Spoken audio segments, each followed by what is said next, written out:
कैसे आपकी शक्तियों को बांध देते हैं, कैसे आपकी शक्ति को वो चुरा लेते हैं और फिर उस शक्ति से खुद कार्य लेते हैं।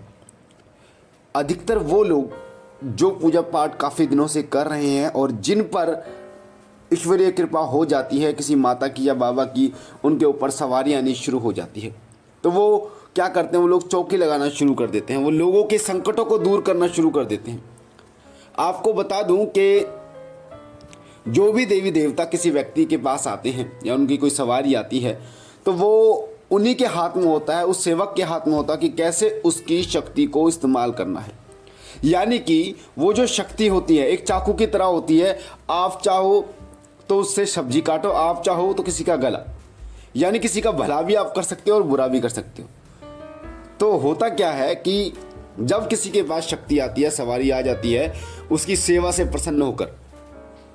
तो वो व्यक्ति दिखावा करना शुरू कर देता है, चौकी लगाना शुरू कर देता है, लोगों को बताना शुरू कर देता है, उस देवी या देवता को बार बार अपने शरीर में बुलाना शुरू कर देता है और लोगों को बताना शुरू कर देता है, लोगों की पूछा देना शुरू कर देता है। होता क्या है फिर,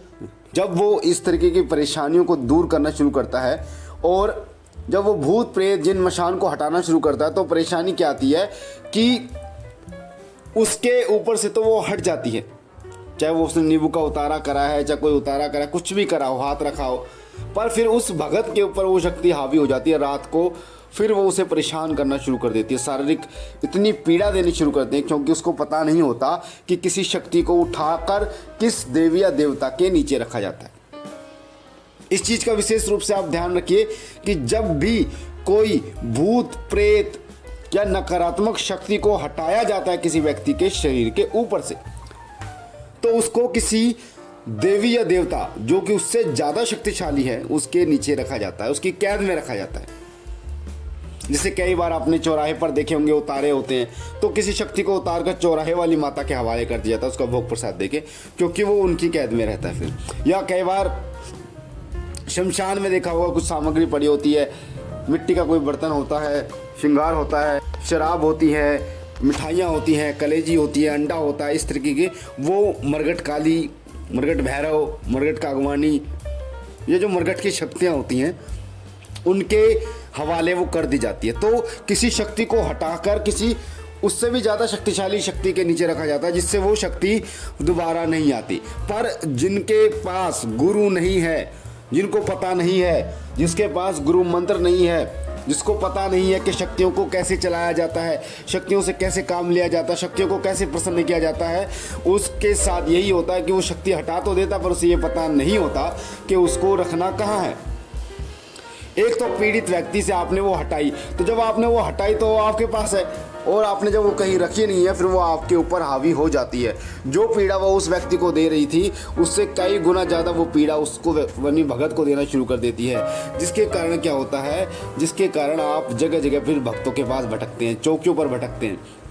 और इसी चीज़ का फ़ायदा कई भगत, कई जो तांत्रिक है वो उठाते हैं और आपके ऊपर अपना हाथ रख के या कोई चीज़ खिलाकर उस शक्ति को आपके ऊपर से वो उतार लेते हैं और अपने पास रख लेते हैं और फिर खुद उस शक्ति से वो कार्य लेते हैं और आपके या तो शरीर का बंधन वो कर देते हैं, यानी वो शक्ति दोबारा आपके शरीर पर आएगी ही नहीं, या फिर वो अपना देवता वो आपके शरीर में प्रवेश करा देते हैं। आप तो उसे पूजते हैं, उस देवता को मानकर जिसकी आप पूजा करते थे, पर वो उस भगत का देवता होता है। फिर वो भगत और तांत्रिक अपने हिसाब से आपके घर को और आपको चलाता है। जैसे कई लोग की ये बातें आती हैं कि उसने लूट लिया, उसने लूट लिया, हम बर्बाद हो गए। तो ये सबसे ज़्यादा परेशानी उसी केस में होती है जब आप भटकना शुरू कर दें। दूसरी बात कि बिना गुरु मंत्र के शक्तियाँ आपके ऊपर हावी हो सकती हैं। आपका कोई गुरु नहीं है। गुरु का मतलब ये होता है कि वो आपको दिशा देता है। गुरु का मतलब होता है कि वो आपकी हर प्रकार से रक्षा करता है, हर प्रकार का ज्ञान देता है आपको। ऐसे ही गुरु मंत्र जो है वो आपके चारों तरफ एक सुरक्षा कवच बना के रखता है ताकि कोई भी शक्ति आपका अहित ना कर पाए। तो ये जो चीज़ें हैं, ये गुरु मंत्र और गुरु अगर आपके पास नहीं है तो आपके साथ ऐसी संभावनाएं बढ़ जाती हैं जिससे कोई तांत्रिक आपकी शक्तियों को बांध लेता है, कोई तांत्रिक आपकी उस शक्ति को अपने पास रख लेता है, क्योंकि शुरुआत में आपको नहीं पता होता। शुरुआत में कई लोग प्रसिद्धि पाना चाहते हैं, शुरुआत में कई लोग पैसा पाना चाहते हैं, नाम कमाना चाहते हैं, जिसके कारण जो पहले के तांत्रिक होते हैं उनको जब पता चलती है बात, तो फिर वो आलस्य से चिढ़कर वो आपकी शक्ति को या तो बांध देते हैं, आपके शरीर को बांध देते हैं, या उस शक्ति को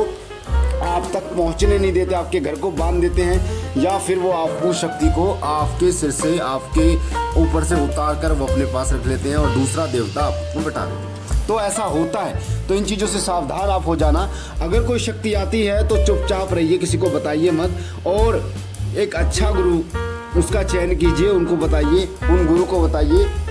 ताकि जब आप गुरु धारण करें तो गुरु आपको पूर्ण सुरक्षा दे पाए और आपकी शक्ति आपके पास ही बनी रहे। किसी का जब शक्ति अगर आपके ऊपर सवारी भी आती है तो किसी को पूछा ना दे, किसी के बारे में कुछ ना बताएं, किसी का रोग ना उतारे, क्योंकि इससे आपकी समस्या बढ़ जाती है। इसलिए लोग कहते हैं कि माता काली की सवारी आती है पर हम लोग दुखी हैं, तो इसका कारण यही है कि ना तो आपका कोई गुरु है, ना आपके पास गुरु मंत्र है, और ना ही उस शक्ति को आपको प्रयोग करना आता है। तो सावधान हो जाइए, दिखावा करने की जरूरत नहीं है। कोई शक्ति अगर आ रही है तो उसे विनम्र स्वभाव से ग्रहण कीजिए और उन्हीं से प्रार्थना कीजिए कि मुझे एक सही दिशा दिखाएं, ताकि मैं आपकी सेवा कर सकूं और समाज कल्याण कर सकूं। तो मुझे आशा है ये जानकारी आपको पसंद आई होगी। पहली बार अगर आप चैनल पे है तो शिव कृपा परिवार से जुड़ने के लिए वीडियो के नीचे जो लाल कलर का बटन है सब्सक्राइब का, उसे दबा के चैनल को सब्सक्राइब कीजिए, बेल आइकन को दबाइए, घंटे के निशान को, ताकि जो जानकारी हम डालें वो सबसे पहले आपको मिले। मैं बाबा भोलेनाथ से विनती करता हूँ कि बाबा भोलेनाथ आपके ऊपर अपनी कृपा बनाए रखें, आप और आपका परिवार स्वस्थ रहे, सुखी रहे। हम मिलते हैं एक नई जानकारी के साथ, तब तक के लिए ओम नमः शिवाय, ओम नमः शिवाय, ओम नमः शिवाय।